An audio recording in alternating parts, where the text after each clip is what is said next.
Well, as Donald Trump mentioned last night, Joe Biden has thrown Trump's prosperous economy into the ditch. So joining me now is Newt Gingrich, former Speaker of the House, Fox News contributor and author of Beyond Biden, Rebuilding the America We Love. Newt, 100% welcome back to the show. Delighted to see you. Trump had a small section in there about the economy. Not quite the broad agenda we like, but this, I thought, was a pretty decent speech. But I want to talk to you. You are working with all of us. You're one of our leaders.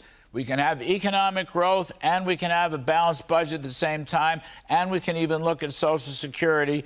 And I wanted to visit with you. First of all, let's talk about growth and prosperity. How important is that going to be in this election, Newt? Well, it's central to everything else. Growth and prosperity is how you save Social Security and Medicare. And ironically, for all of his demagoguing, Joe Biden's budget would crush Social Security and Medicare by crushing the economy. If you have a weak economy, you can't sustain the trust funds. So everybody who's interested in Social Security and Medicare has to be for economic growth. If you're a typical American family, you have to be for economic growth because you want more take-home pay. You want more money in your pension or your 401k. You want a better chance to make sure that your kids have a good future. If you're out there starting a small business, you want an economy that's growing, that gives your business a better chance. And if you want to get to a balanced budget, every time we've been able to do it, and as you know, I helped author 4 consecutive balanced budgets, it had to have economic growth, which means you want a lower capital gains tax, not higher. It means you want less regulation, not more. And you want to rely on market forces, and you want to encourage entrepreneurs. I mean, a lot of entrepreneurship is psychological. Are you willing to go out there and work your tail off and make an investment and risk things because you dream of a better future? Reagan aroused that. Trump aroused that. I think with the contract with America, we aroused it. Biden is the opposite. Why would you go make an investment with his kind of regulations, his kind of spending, his kind of tax increases? And the result's going to be a weaker economy. This will be probably the biggest single issue in 2024. The growth issue, the prosperity issue. I call it the prosperity agenda.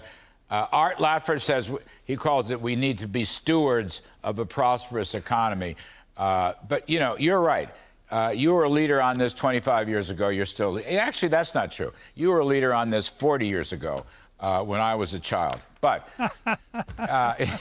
in all no, go ahead, please. I don't mean to interrupt. Jim Rhodes, who was many times governor of Ohio, yes, had a standard campaign ploy. He'd pull his wallet out, slam it on the podium, and he'd say to the crowd, the other guy wants to take money out of your wallet. I want to put money into your wallet. Oh, I love that. You decide what you want. I love that. Well, that should be our position. Steve Forbes is sitting on the set. He's smiling. It should be. That is fabulous. This is pure. I'm going to try Forbes. Slam your wallet on the table and say, that guy's trying to take money out of your wallet. I'm going to put money back in. I love that, Newt. But here's the thing, in a very serious way. We want these candidates. I mean, if a Democrat sprouted up a growth message, I'd say fine. I don't see it so far. It's mostly a socialist message. But in the Republican side, Newt, I think it's so important that all the leading candidates, President Trump on down, including DeSantis, they've got to have a prosperity agenda, a forward-looking prosperity agenda. Question to you, with your great experience, is how to do this. Well, look, you're part of it. You're the highest-rated show on business, and I think lots of people look to you for advice and counsel. Steve Forbes certainly has an impact. Certainly, Art Laffer still is a very major force. And all of us have to go out and say to the candidates, here's your checklist. Are you for lower taxes? Are you for less regulation? Are you for higher take-home pay? Are you for a bigger economy? If you can't answer yes to those, why are you in the Republican Party? That's it. That's it. Straightforward. No. I just think that's it.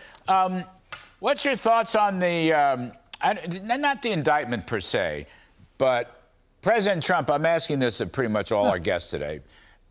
President Trump, who was still standing, who gave a pretty good speech last night, and he's going to fight like hell.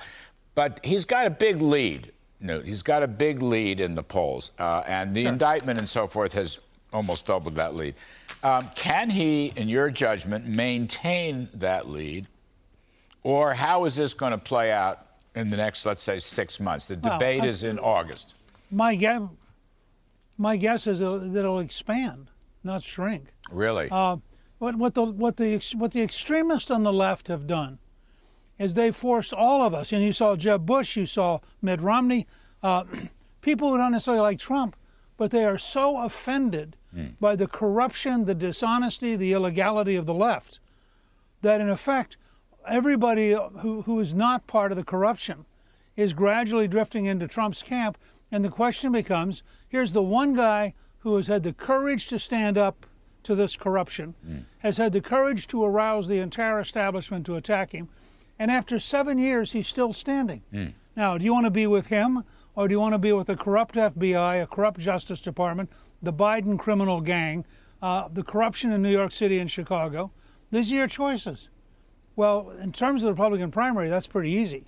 And I think that they just made it dramatically more likely that Donald Trump will be the Republican nominee. All right. And that from the left, they think that's good for them. They're nuts. Because of the point you're making, we're going to go into an election with a guy who can say, here's how many jobs I helped create, here's what was happening to the economy, here was the price of gasoline, here was American energy independence. These guys took it all down, I'm going to put it all back up. And he has total believability because he did it. And, just to wrap up, your polling, whatever it's called, Gingrich 360, free market, free market capitalism wallops socialism every time, big government socialism. Absolutely. Free market capitalism wallops big government socialism. People know it doesn't. People know it doesn't work. And that we have America's New Majority Project where we do all this polling.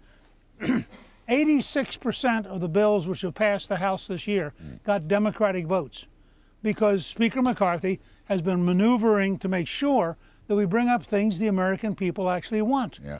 Now, the left can't do that because they don't have anything the American people want. All right. It's a very interesting moment in American history. Former Speaker Newt Gingrich, who will always be Speaker Newt Gingrich. Thank you.